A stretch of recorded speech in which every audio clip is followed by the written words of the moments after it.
Banned from Dad's party for looking poor. Then I was called the boss. I didn't wear diamonds or arrive in a luxury car. I didn't even step out of a hired town car like most guests that night. I came in my own quiet way, dressed the way I always did, clean, classic, and comfortable. But to my family, that was code for failure.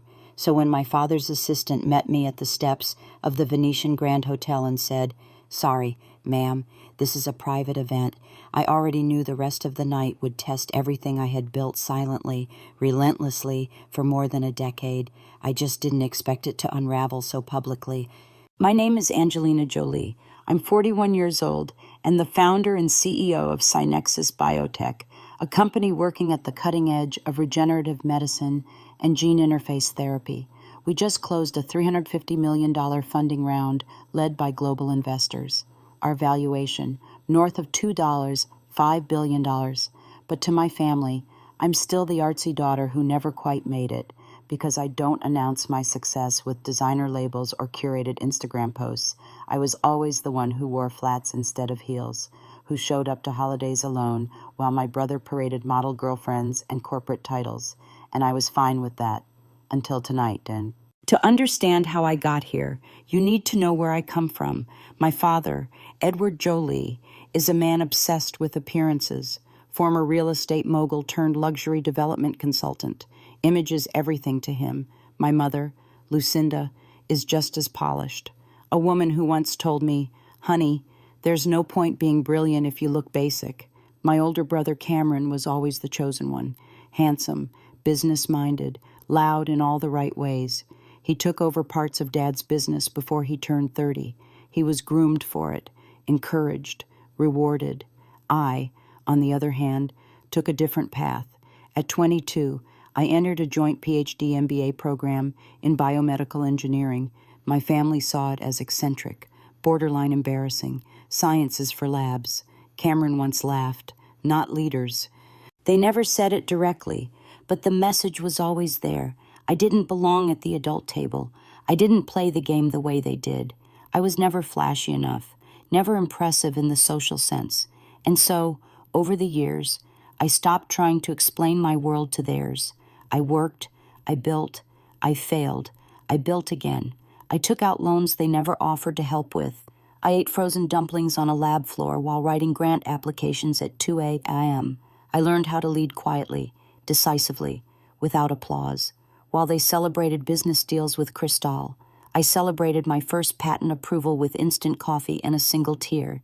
Fast forward to tonight, my father's 60th birthday, a massive celebration in Los Angeles with over 300 guests, all meticulously selected from his business circle, social elite, and golf buddies. The invitation, mailed on metallic cardstock, read, "An evening of legacy, formal attire, excellence required." Cameron texted me separately, "Don't embarrass Dad. This night matters," as if I'd forget Ed. So I chose a simple black jumpsuit made from Italian crepe, tailored to perfection, no logos, no glitter. I drove myself in a hybrid sedan, reliable, quiet, mine. The valet barely glanced at it before whisking it away behind a line of Ferraris and Bentleys. The assistant at the entrance, clearly briefed on who was acceptable, looked me up and down before murmuring, "Are you with the catering staff?" It wasn't a joke. That was the moment I realized they didn't even expect me to belong. They assumed I was invisible. When I gave my name, there was a pause, a phone call, a hushed whisper. Then came the line, "I'm sorry, but this event is for invited guests only. We've been asked to maintain a strict appearance standard, not security, not space, my father's version of a velvet rope." I stepped aside, pretending to answer a call, while people around me walked in with glittering gowns and polished shoes. That's when the emotion hit, not anger, not even shame, but something deeper, confirmation that after everything, even now, I was still not enough in their eyes, not because of failure, but because my success didn't look how they expected it to. But here's the part they didn't know. 3 months ago, I'd acquired a distressed biotech firm that just so happened to own several commercial properties. One of them was under review for redevelopment, a beachfront lot, my father had been trying to get his hands on for 2 years, and earlier that morning, I'd signed the paperwork that officially made Synexus Biotech the new owner of the property through a holding company.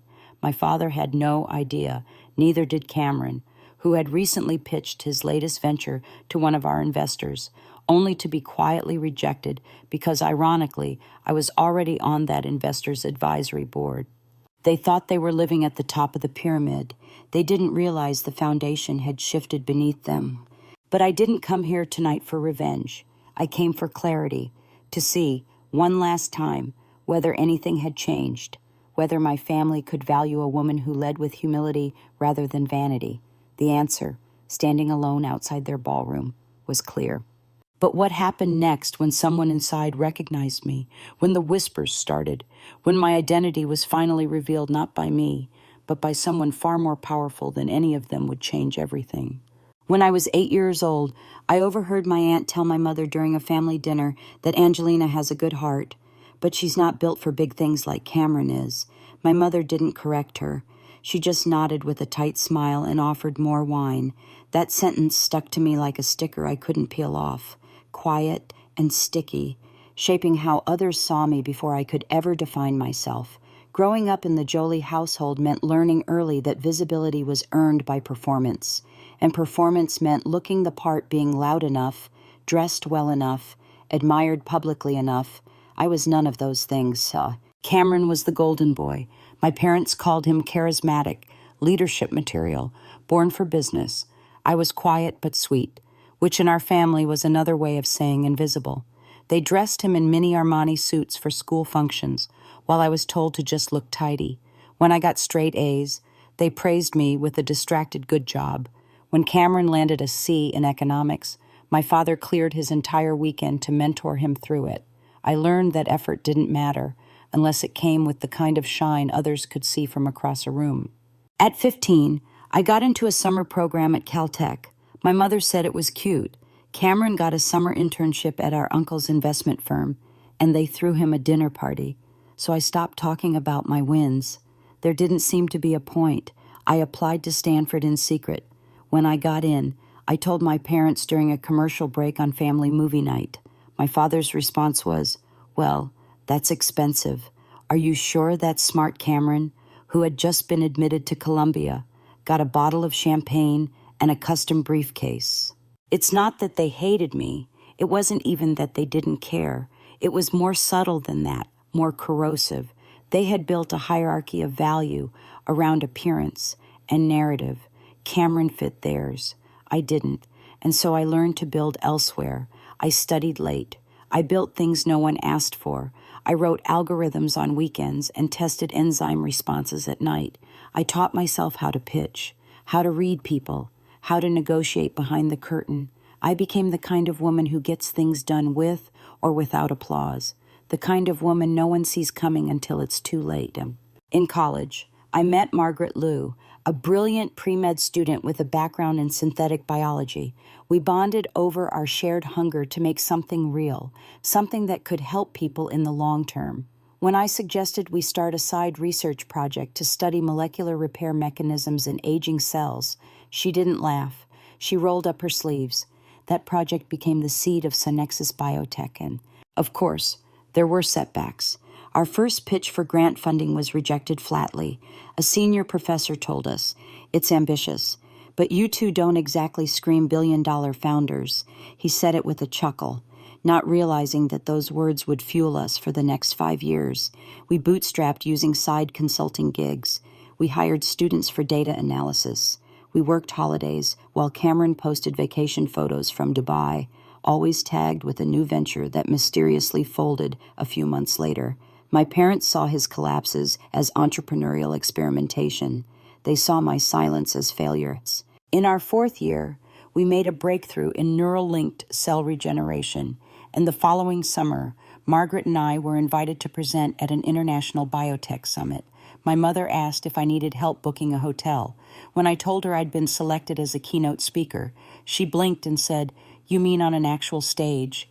As if I'd spent the last decade speaking to mirrors. And after our Series A, funding came in. I sent my parents a handwritten note with a thank you gift. They never acknowledged it. I didn't mind. I had long stopped looking for approval.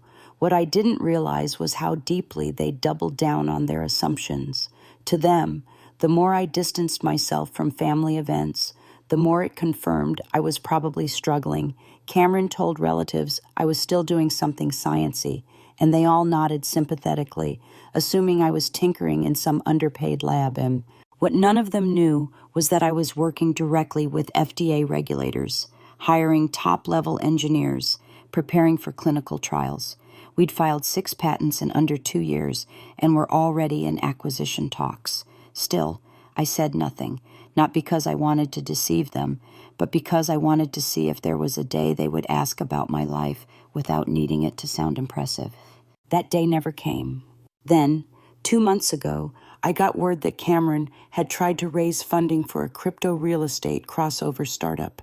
He had listed my name as a family connection in the biotech investment world on his pitch deck. Not only did he not ask me, he hadn't even spoken to me in over a year. When an investor emailed me to ask if I was advising the project, I laughed out loud in my office. The audacity was predictable, so was the timing. My father's business had quietly been declining for the last 18 months. Luxury condo sales had plateaued. Investors were pulling back. I knew from the industry grapevine that he was shopping around for capital without letting on that he was desperate, and that beachfront property he had his eye on for years, it had just gone under contract with one of Synexus Biotech's subsidiaries. They didn't know, not yet, and part of me wanted to keep it that way. But when the invitation to my father's 60th birthday gala arrived, printed in gold on a thick embossed card that smelled like money and formality, something inside me paused. Maybe, just maybe, this was my last chance to show up without the shield of success, to walk in as myself, understated and unadorned, and really see how they'd respond. And I already knew the answer. I just didn't know how public it would become. The night I was turned away at the entrance of my father's party, I didn't drive home. I didn't cry. I didn't call anyone. I went straight to the lab.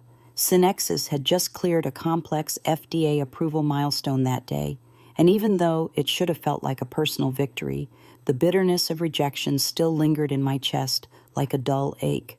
I stared at the rows of servers, at the clean hum of quiet machines doing their work without drama, and felt grateful that this space, this mission, this world was one I had built on my terms, not because someone handed it to me, not because anyone believed in me, but because I refused to wait for their permissions. In the early years, I worked from a converted garage behind an old duplex in Culver City.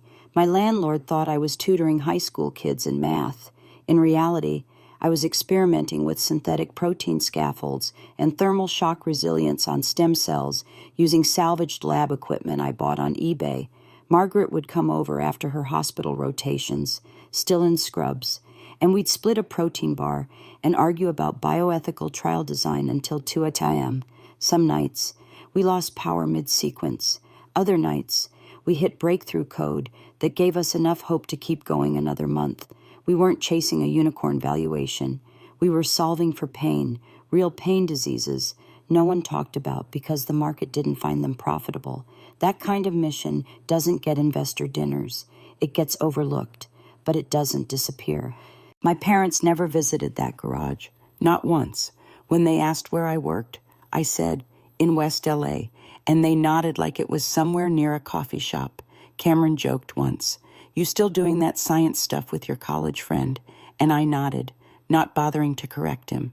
There's a point where the energy required to educate people who don't want to understand becomes too expensive. I used that energy to file patents instead. Our first big investor wasn't a venture capitalist. It was a retired biochemist named Alice Carter, who'd spent 20 years building devices for Alzheimer's research. She heard us present at a small, invitation-only science conference and asked one question afterward that none of the tech VCs had bothered to raise. "What's your long-term human outcome model?" That woman wrote us a check for $250, $1,000, from her own retirement account. I remember calling Margaret after and whispering, "We're real now," and We hired our first developer, then a molecular engineer, then another. We moved into a shared co-working lab space. It was cramped, loud, full of distractions, but it was ours. Our science became faster, sharper, cleaner. Synexus stopped being a dream and started becoming a company. I didn't buy a new car. I didn't buy a bag. I bought server space, insurance, and a legal team to protect our IP. Every dollar had a purpose. Visibility wasn't one of them. Meanwhile, my brother Cameron was making headlines for the wrong reasons. His startup in smart home crypto integration collapsed after 6 months. His next venture, a luxury travel NFT platform, never got off the ground. But at every family dinner, my parents still called him a real visionary. When I showed up late once, because I was coming from a data validation meeting with the Mayo Clinic, my mother greeted me with, "You look tired, dear. Are you sleeping enough?" Not what are you working on, not how's the company doing. Just concerned that I wasn't presenting well enough for the dinner table. So I started skipping dinners. My absence wasn't questioned. It simply confirmed what they already assumed. In their eyes, I was probably overwhelmed, underpaid, struggling to make it. In reality, I was negotiating a 3-year research partnership with Genentech. My inbox was filled with requests for talks at Stanford, MIT, and Cambridge, but none of those titles mattered in that house unless they came with an article in a glossy magazine. 2 years ago, Cameron tried to raise a seed round using my name as a silent endorser. I found out from a founder I had mentored, who called me and asked if I was really backing a real estate blockchain venture targeting yacht owners.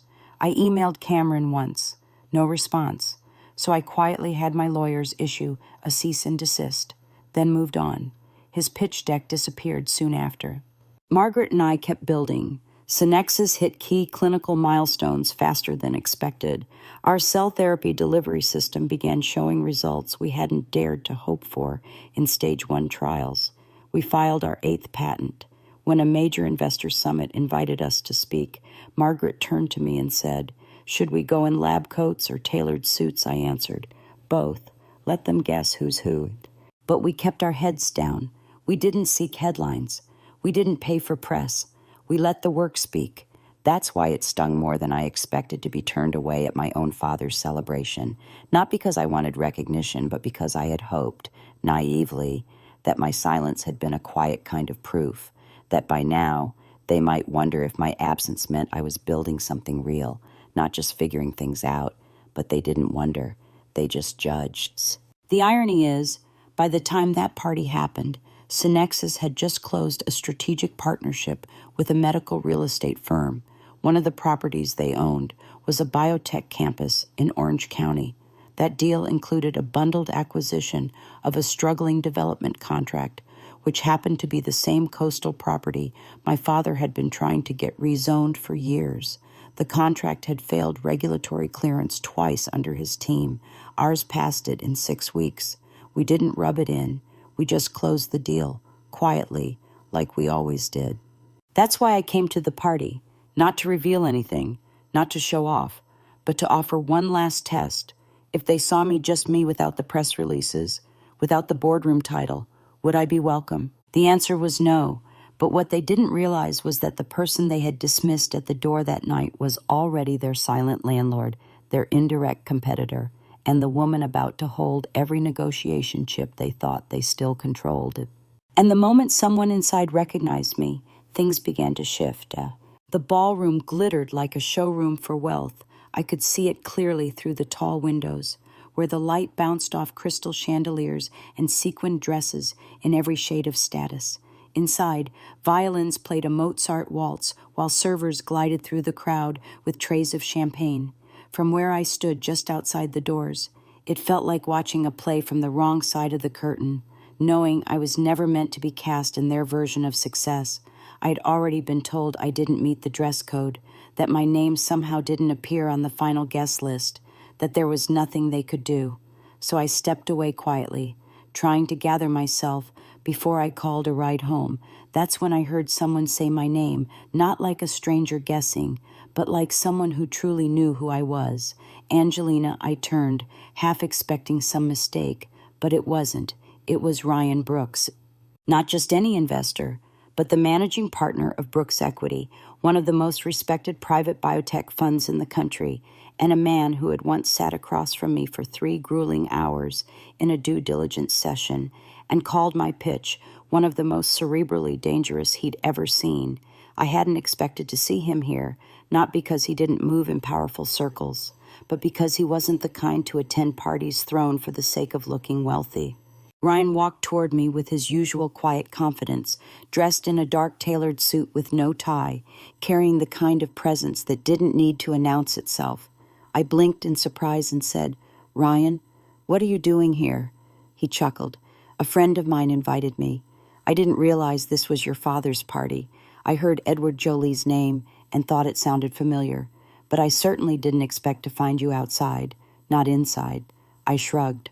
"Apparently, I didn't pass the aesthetic test." He raised an eyebrow. "They turned you away." "Not in so many words," I replied. "But yes, I guess when you don't wear the right kind of gloss, you don't belong, even when it's your own family." Ryan stared at me for a moment, then said, "Do they know who you are?" "Not really," I said, keeping my tone neutral. "They know my name, but not what I do, not what I've built." There was a pause. Then he gave a short, disbelieving laugh. "You mean to tell me the woman who just closed a $250 million Series C round, whose regenerative therapy pipeline is being fast-tracked by the FDA, just got denied entry to her father's party because she wasn't shiny enough?" That about sums it up. He exhaled slowly, shaking his head. "That's insane." "No," I corrected gently. "That's my family." He checked his watch, then looked at me. "Come with me. You're going back in." "Ryan, you don't have to. I'm not doing this for you," he cut in. "I'm doing it because now I want to see how they respond when they realize what they almost threw away." I followed him. I wasn't sure what would happen, but I knew it wouldn't be quiet. At the entrance, Ryan simply nodded at the staff and said, "She's with me." No questions, no second glances. Suddenly, I was inside. The room was louder up close. Conversations layered on top of each other like static. Laughter that felt rehearsed. Smiles that didn't reach the eyes. Ryan led me toward a quieter part of the room near the bar. That's when I felt it, the ripple. Faces turning, eyes narrowing, confusion blooming behind expensive makeup and tailored collars. Then I saw her, Heather. My sister stood near the floral centerpiece in a red gown that probably had its own insurance policy. When she spotted me beside Ryan, her expression froze like someone had pulled a wire inside her face. She walked toward us, heels clicking like punctuation. "Angelina," she said, her voice bright but tight. "I didn't know you were coming tonight." "I was invited," I said simply, but there was a hiccup at the door. "Oh no," she said quickly. "I'm sure it was just a mix-up." Then she turned to Ryan, clearly assessing. "And you are Ryan Brooks," he replied, "investor in Synexis Biotech, your sister's company." Her eyes widened, just slightly, but I saw it. That moment when a person realizes the ground beneath them is no longer what they assumed. Before she could recover, my father appeared, still broad-shouldered, still carrying himself like a man who owned the room. He approached with a practiced smile, clearly recognizing Ryan Brooks. "Didn't expect to see you here. Welcome, Ryan," offered a firm handshake. "Good to see you too. Edward, I'm here with your daughter." My father glanced at Heather, then back at Ryan. "Oh," he said, slightly confused. "No," Ryan corrected.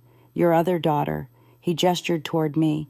My father's eyes finally landed on me. For a second, I saw the calculation behind his expression, the flicker of uncertainty, followed by the need to control the room. "Angelina," he said, not warmly, just formally. "I didn't know you were coming. That makes 2 of us." I said, "I was turned away earlier." Apparently, I didn't look the part. My mother joined then, her pearl earrings swinging lightly, her perfume strong and familiar. She smiled, stiffly. "Angelina, dear, we didn't realize. Well, we weren't sure if you'd be attending. There was some confusion." "There wasn't," I replied, looking her in the eyes. There was a decision. Ryan stepped in with a voice that cut through the artificial charm. Actually, I'm glad it happened. It reminded me how rare it is to meet a founder who operates with this level of discipline. Angelina has built something extraordinary.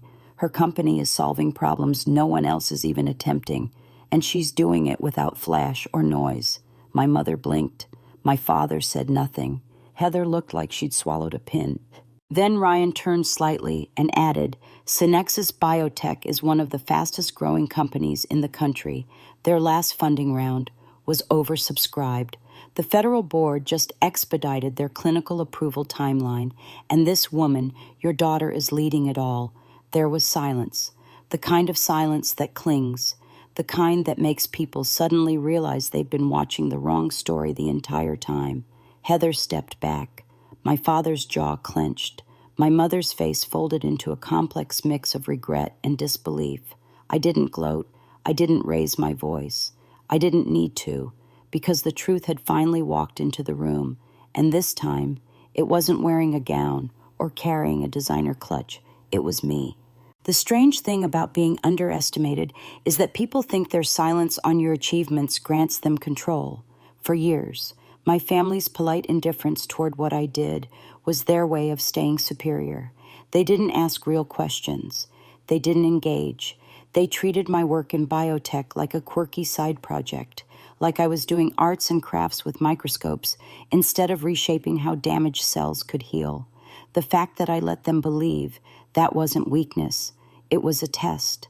And tonight, inside that ballroom where chandeliers cast sharp light onto polished surfaces and polished people, that test finally reached its climax. After Ryan revealed who I was, the entire tone of the evening shifted. My father's smile, so often weaponized in boardrooms and interviews, faltered. His shoulders tensed. He looked at me like he didn't know whether to be proud or threatened. My mother, always the master of social spin, blinked 3 times like her brain was buffering, trying to reconcile the image of her daughter, the one she thought was just scraping by, with the one now being openly praised by one of the most powerful investors in the industry.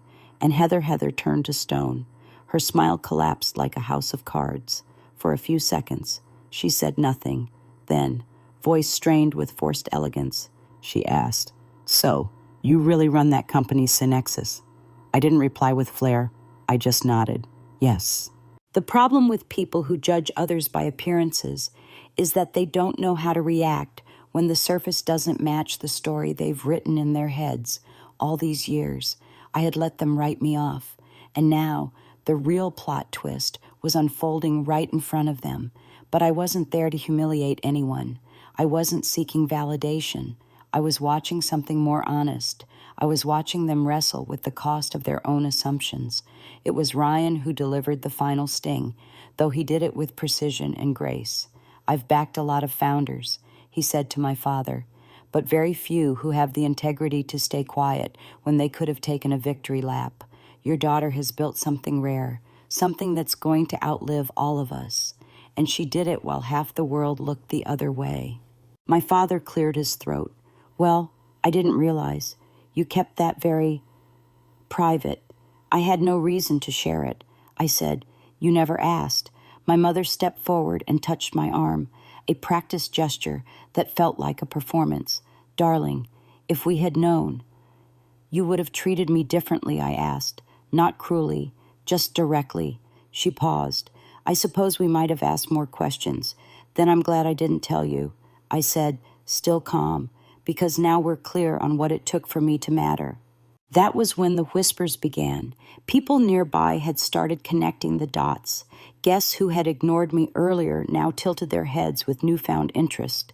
A woman in a champagne-colored gown leaned over to her husband and muttered something while looking at me. A man I vaguely recognized from a real estate journal approached Ryan for a handshake, clearly hoping to insert himself into this new narrative. This wasn't validation. This was exposure. And it was exactly why I had stayed quiet for so long. Because I never wanted to be treated well because of a title. I wanted to know if I would be respected without one. Heather tried to pivot. You could have said something. I mean, we could have helped.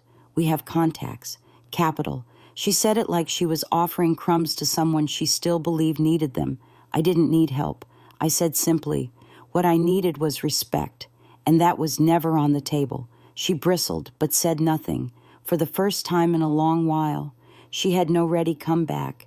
My father gestured toward the back of the ballroom. Why don't we go somewhere quieter? Talk this through. Now you want to talk, I said. After turning me away, I didn't know who you were. He replied. You should have, I said, with no venom in my voice. You raised me. We moved into a side room, still ornate but quieter. My father poured himself a drink with a hand that trembled slightly. So, what happens now, he asked. Nothing, I said. You don't owe me anything. I'm not here to punish you. But let's stop pretending that our relationship isn't built on conditions. Because if I hadn't been successful, you wouldn't be asking me anything tonight. You'd still be embarrassed I drove myself here. He didn't argue, maybe because he knew it was true, or maybe because he'd just realized I wasn't someone he could talk over anymore. My mother, standing a few feet away, looked down at her clutch and said softly, I'm sorry, Angelina, I really am. We just didn't see it. You didn't want to, I replied. You only see what fits your version of pride. There was a long pause. Then Ryan opened the door and asked if I wanted to rejoin the main room. People are asking to meet you now, he added, eyes twinkling with the dry humor of someone who understood hypocrisy better than most. I shook my head. Let them wait. I'm not here for the spectacle.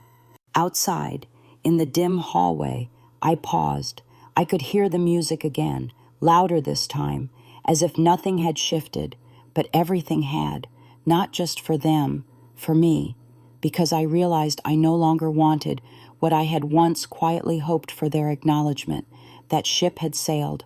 What I had now was self-recognition, earned the hard way, built in silence, revealed only when I chose, and that kind of power doesn't require an audience.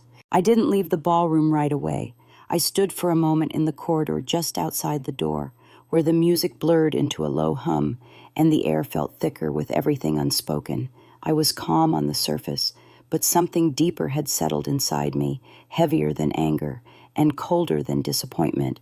It wasn't revenge. It wasn't even sadness. It was the realization that the people who were supposed to know you best could actually know the least about you, and that sometimes they liked it that way because it kept their stories intact. I could have walked back in, accepted the handshakes, entertained the sudden interest from people who once looked through me, and smiled as if this had all been some kind of pleasant twist. But I wasn't interested in rewriting their comfort zones. I was more interested in seeing what they'd do once the truth was no longer optional. A few minutes later, Ryan joined me in the corridor. He didn't say anything at first, just handed me a glass of sparkling water. We stood together quietly, and then he said, You handled that with more dignity than most would have. That room didn't deserve it. I glanced at him. It's not about them. It never was. This was for me, for clarity. He nodded slowly. Did you get it? Yeah, I said. I got exactly what I needed.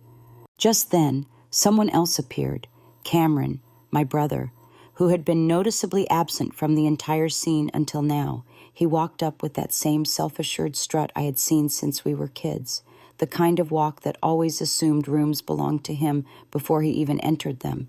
But this time, I saw a flicker of something behind his eyes, not just confusion, but something closer to threat recognition. He offered a grin that didn't quite land. Well, that was a surprise. He said, Didn't know you were running an empire in secret. I took a sip of water, said nothing. He chuckled awkwardly. Come on, Angie, why didn't you say anything all these years? We could have done something together. That made me laugh. You mean like the time you used my name on a pitch deck without asking? That kind of together. He hesitated. That was just business. You know how it is. I know exactly how it is. I said evenly. You assumed I wasn't doing anything important, so you used my name to lend your project's credibility. And now that you know what I've built, you want to rewrite that history. He shifted his weight, dropping the smile. Look, I'm not here to fight. I'm just saying, we're family. We should support each other. We should, I said, but support starts with respect. And you were never interested in what I was building. Not once. Now that there's a number next to my name, suddenly it matters. That's not family. That's opportunism. He looked like he wanted to respond but couldn't find the words. I let the silence speak. Then Ryan, who had watched the entire exchange without a word, finally spoke. Cameron, if you really want to support your sister, maybe start by acknowledging that she got here without anyone in that room offering her a single ounce of belief. She built a company that's changing lives while all of you assumed she was just floating. That says more about your assumptions than her secrecy. Cameron looked at him, then at me, then walked away without another word. That moment confirmed what I already suspected. Some people only care about your success when it benefits them, and some, when faced with the truth, choose to retreat instead of reflect. I didn't feel triumphant. I felt clear. This was what it looked like when a family built on performance encountered someone who no longer needed the stage. The rest of the evening blurred. My mother tried small talk again, offering compliments on my earrings. My father asked if we could schedule a proper catch-up lunch. Heather circled with cautious admiration, introducing me to people she thought I might want to meet, suddenly proud of the sister she used to mock. I played along with grace, not because I wanted to, but because I had no interest in fueling drama. Let them recalibrate on their own time. I'd already moved on. But before I left, Ryan pulled me aside and said something I'll never forget. You know, you think staying quiet protected you, but it also forced them to reveal who they really were without the influence of your success. And now that they know, they'll have to decide if they want to become people worth telling next time. I nodded slowly. And if they don't, then you keep building, he said, because some stories don't need to be read by everyone, just the ones who actually understand the meaning between the lines. As I walked out of the building, my heels clicked softly against the marble floor, but this time the sound felt different. I wasn't walking away like someone who had been turned away. I was walking like someone who had just reclaimed something more valuable than approval, my story. 3 days after the party, the news broke. Synexus Biotech had finalized the acquisition of a mid-sized coastal development company with multiple land holdings along the California shoreline. On paper, it looked like a strategic real estate diversification. In reality, it was a surgical maneuver. One of those land holdings was the exact parcel my father had been courting investors over for nearly 2 years, trying to lock down a deal that never quite materialized. He'd fought city zoning battles, failed twice, and had grown increasingly desperate as private equity circles lost interest. I hadn't interfered. I didn't need to. The deal passed naturally because our science-backed expansion into therapeutic retreat infrastructure needed clinical-grade spaces with natural recovery environments. We had the data, we had the capital, and unlike him, we didn't rely on charm to close. What neither he nor my brother realized was that this acquisition came with a clause. All vendor and development contracts associated with the parcel would now be reviewed under Synexus oversight. Cameron, who had quietly signed an overpriced vendor agreement tied to the land under his father's name, was about to get an automated rejection email from our compliance team. The look on his face when he read it would never reach me. I wouldn't see it. I wouldn't need to. That wasn't the point. The point was something bigger. It was structural. For years, I had accepted that my family would define me based on what I wasn't. Not flashy, not loud, not reliant on status signals, but that didn't mean I wasn't paying attention. While they performed confidence, I built infrastructure. While they networked with the same dozen last-name first business families, I hired people based on technical precision and grit. While they threw cocktail parties to secure investor interest, I spent years convincing clinical boards to greenlight our trials using hard data, not personality. So when the roles reversed and they finally realized that I now sat at the head of the table, the change wasn't dramatic. It was quiet, professional, entirely unemotional. And that was what made it so effective, because you can fight ego, but you can't argue with structure, not when your funding depends on it. A week later, my father emailed me, not a call, not a visit, just a short message that said, "I understand you're overseeing the zoning review now. I'd appreciate a meeting to discuss possible alignment. I forwarded it to our partnerships director and marked it as low priority. The time for personal conversations had passed. I wasn't going to weaponize my position, but I also wasn't going to pretend we were suddenly on equal footing again. Respect isn't retroactive. It has to be earned forward. Meanwhile, internally, my team was thriving. Margaret and I had finally launched our early access pilot for the neurocellular modulation device we'd been testing since the second year. The results were promising enough that 3 research hospitals reached out for integration plans. Every hour we spent focused on the work made the noise from that ballroom feel even more ridiculous. It became background static, an echo from a place I used to care about, before I realized that love without understanding is just tradition with better PR. My mother sent flowers, a white orchid arrangement with a card that said, "Proud of you, always." No mention of the entrance debacle, no apology for the years of surface-level encouragement followed by silent judgment, just those 5 words. Neat, diplomatic, and deeply late. I left the flowers in the lobby of our office. Someone else could enjoy them. I had more important things to grow. Heather reached out too, in her own way, a LinkedIn message with a headline, "Let's collaborate." No context, no substance. I didn't reply, not because I wanted her to feel small, but because I didn't trust that her interest came from anywhere real.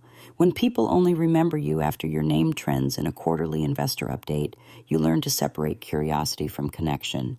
That filter becomes instinct. It protects you.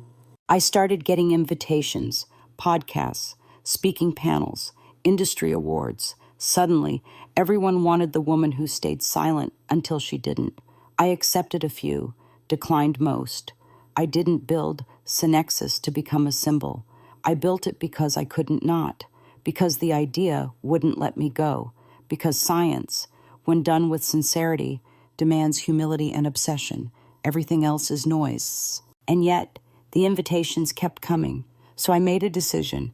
I would say yes to one interview, on my terms, no glamour, no pre-screened questions, just a live conversation with a publication that had once rejected our press release without even reading it. They called me 3 days later and asked, "Is there a specific angle you'd like us to take?" I said, "No, just one rule. Don't start the story with my last name. Start it with the work." Because I had spent enough years watching people value image over impact. If they wanted a headline, I'd give them one, but it wouldn't be a redemption arc. It would be a blueprint. When the article went live, the headline read, "The billion-dollar biotech CEO who walked through the back door. They got it right, finally." And back in that glass tower where my father still held meetings, in rooms too big for their purpose, someone probably printed the article and left it on his desk, not to mock, just to inform. And I hoped, in a quiet way, that he read it all, not because I needed him to approve, but because I wanted him to see that his daughter had not only walked into the room, she had built it. It was 2 weeks after the party when I received an invitation to another family gathering, smaller this time, a private dinner at my parents' home, just immediate family, to reconnect.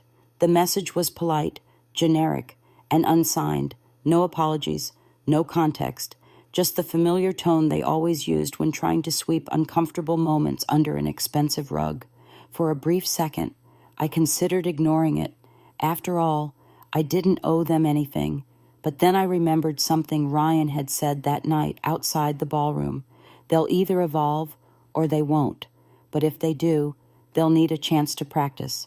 I wasn't interested in rehearsed closeness, but I was curious, not about their words, but about their capacity for discomfort, so I accepted.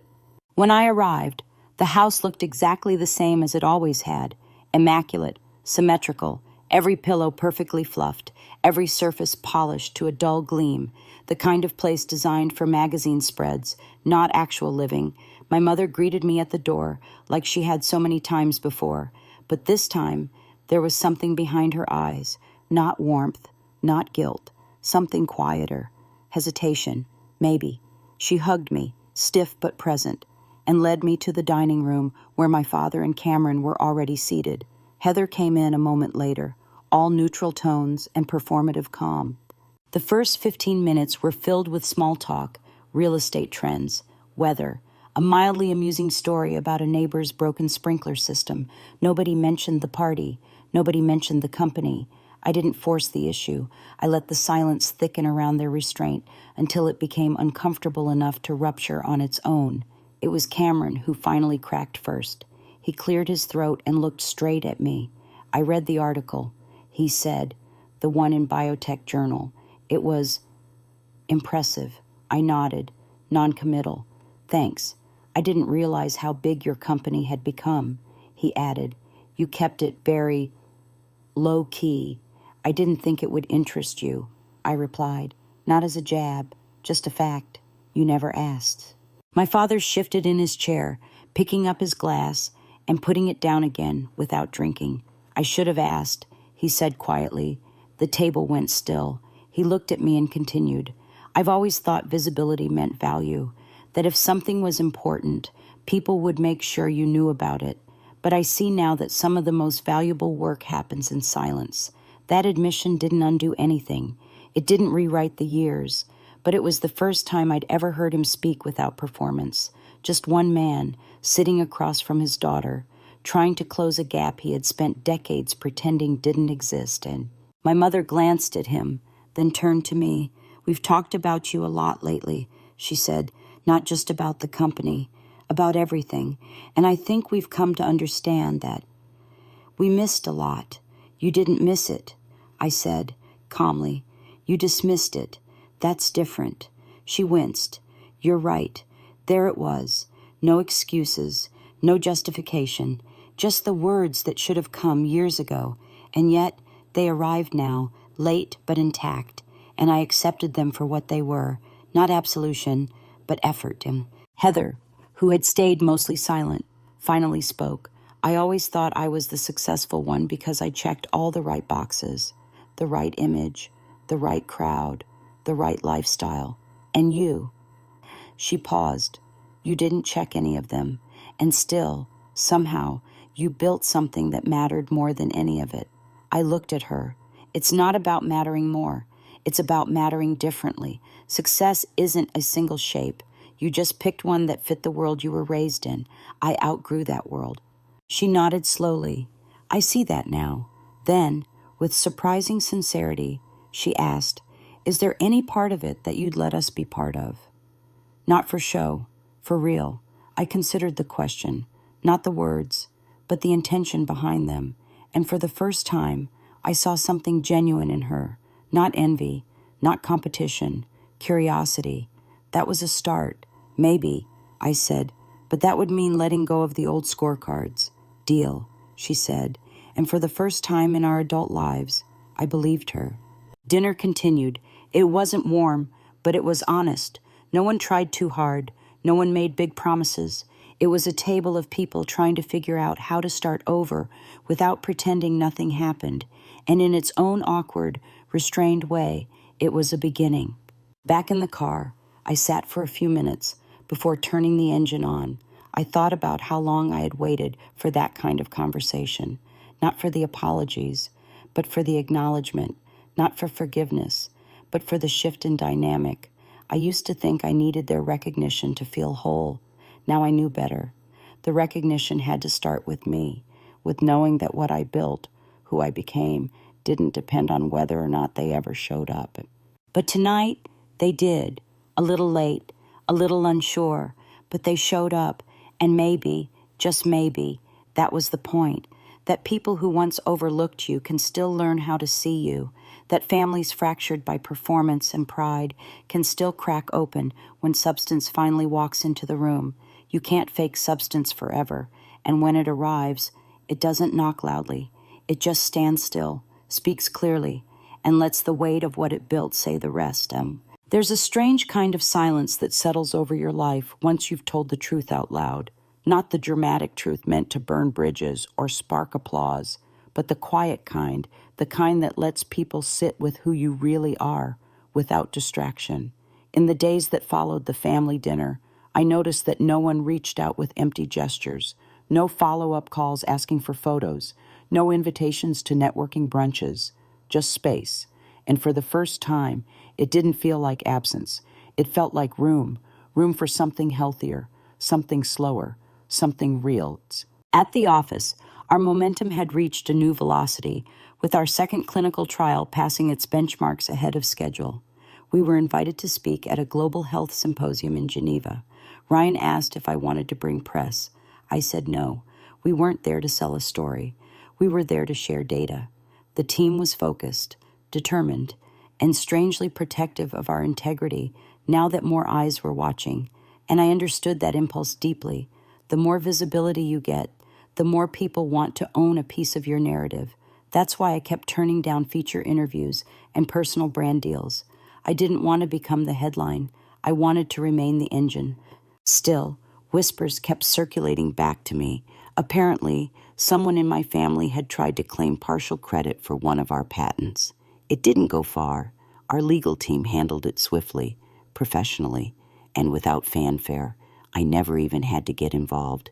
That was the beauty of building something airtight.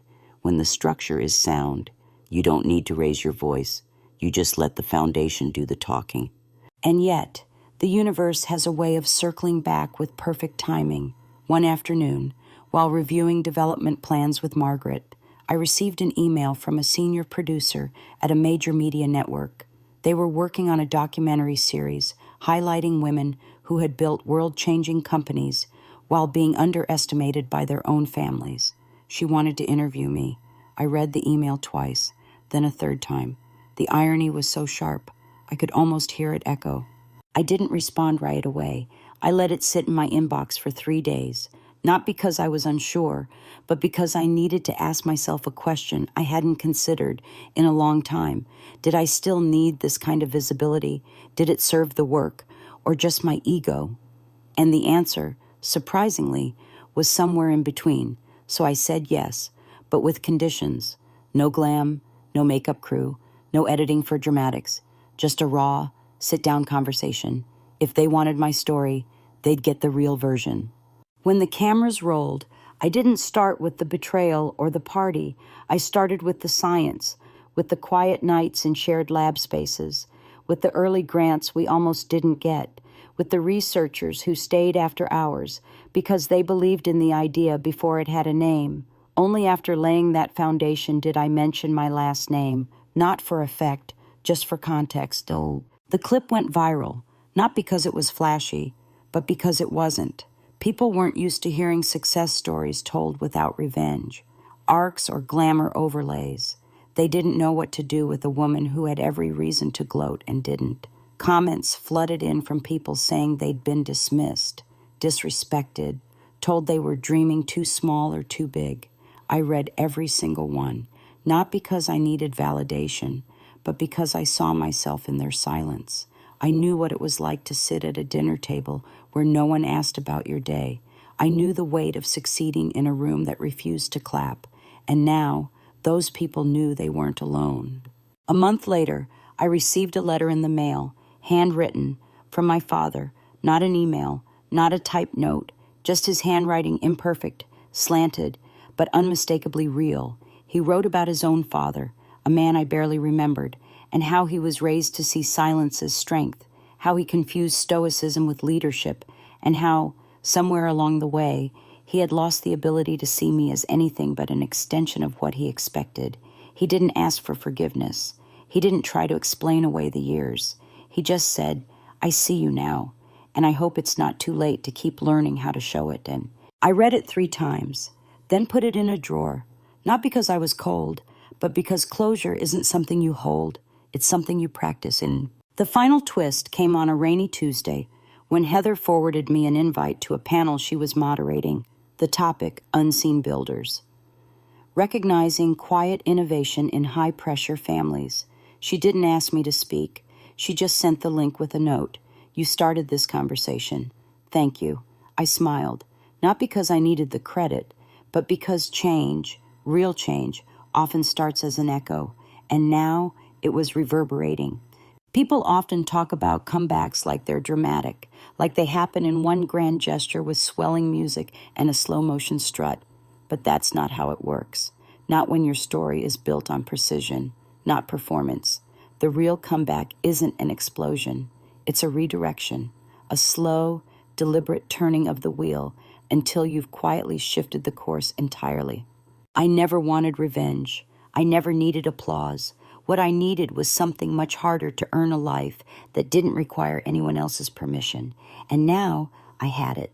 6 months after the night everything shifted, I found myself standing inside the same hotel ballroom where I had once been turned away at the door. It looked different now, not because the chandeliers had changed or the carpet had been replaced, but because I wasn't the same person walking in. This time, I wasn't wearing borrowed jewelry or an off-season blazer. I was here as the closing speaker for the Global Neuroscience and Innovation Forum, headlining a panel that included founders, Nobel winners, and 2 of the top research leads from Harvard and Oxford. There was no dramatic entrance, no pause for effect. I simply walked in, signed the event badge with my full name and company title, and went straight to the green room, not because I wanted to avoid attention, but because I didn't need it. When you've done the real work, you don't crave recognition, you just handle the responsibility it brings. Backstage, a young assistant asked if I wanted a teleprompter or cue cards. I smiled and told her no. The story was already inside me. I wasn't here to perform. I was here to remind a room full of decision makers that quiet resilience builds louder futures than inherited noise ever will. The room filled slowly. Some of the attendees recognized me. Some only knew the name Synexis and hadn't connected it to the woman their cousins once ignored at family weddings. And somewhere in the middle rows, I spotted them, my family. They hadn't said they were coming. They hadn't asked for seats. But they were there. Heather, in a tailored navy dress, seated beside Cameron, who still carried that subtle twitch in his jaw when he was unsure of his place. My mother sat on the aisle, clutching a program like it was the last polite thing she could hold on to. And my father, 3 seats in, silent, alert, watching. I didn't address them. I didn't adjust my speech. I opened with data, real-world breakthroughs in brain cell repair post-trauma, the kind of science we'd been mocked for pitching 3 years ago. I talked about the ethics of accessibility, about the weight of building a system that works even for people who were never invited to the conversation, about founding something not to dominate, but to disrupt with care. The applause was warm but measured, exactly how I liked it, not fanfare focus. After the talk, I stayed behind to speak with students, investors, and physicians. Every person I met had questions about the science, not the scandal, not the story, not the surname. That was the victory. Later that night, I found myself alone in the corridor that once held so much weight. I stood near the very entrance where the words "you're not dressed appropriately" had been whispered into my ear with a smile meant to disguise cruelty. The same entrance where a man I once called father had turned his eyes away. But I didn't linger in bitterness. I stood there to measure the distance not in feet, but in clarity. I remembered how small I felt back then, like someone trying to convince the world they belonged somewhere it had already decided they didn't. But now, I knew better. Belonging isn't something granted, it's something built, quietly, patiently, without asking for permission. My father approached as the crowd thinned. His steps were slower than I remembered, or maybe it was just the weight of finally seeing things as they were. He stood beside me without speaking for a long time. Then finally, he said, "You didn't need this stage to prove anything, but you stood on it anyway. That takes a kind of strength I didn't understand until now." I nodded. "It's not strength. It's necessity." He looked down. I was wrong about how I measured value, about how I treated silence, about what I thought success looked like. I didn't offer him comfort, not out of cruelty, but because he didn't need it. He needed space to sit with the truth. And I'd already done the work of forgiving myself long before he was ready to ask for it. Heather joined a moment later. She didn't say anything about the speech. Instead, she handed me a photo, a framed image of us as kids, sitting on the front porch in mismatched Halloween costumes. I remembered that day. I remembered how invisible I felt. Even then, she looked at me and said, "I think this version of us deserves a new ending." I smiled, not because I agreed, but because I appreciated the effort. Maybe, I said, but I don't need an ending. I'm just now beginning. That's what people don't tell you about healing. It's not a clean arc. It's not revenge dressed up as success. It's waking up one day and realizing you no longer need the last word. You don't need anyone to say sorry louder. You don't need the old pain validated on your timeline because your life has already outgrown the need for proof. You become the evidence. You become the quiet reply to every loud dismissal. And eventually, the silence around you stops feeling like exile and starts feeling like home. As I left the hotel, I didn't look back, not at the room, not at the past, not at the faces that once doubted I'd be anything more than the girl who never quite fit in. I walked out into the city night with nothing to prove and everything ahead of me, because in the end, the most powerful response to being underestimated isn't a speech or a headline. It's a life that runs so deep, so purposeful, that it can't be summarized in anyone else's terms, especially not theirs. And if someday someone brings up your name at a party you weren't invited to, let them, because if you've done the work, really done it, they won't be talking about who you were. They'll be trying to understand how they missed it while it was happening. That's not revenge. That's reality. And it's far more satisfying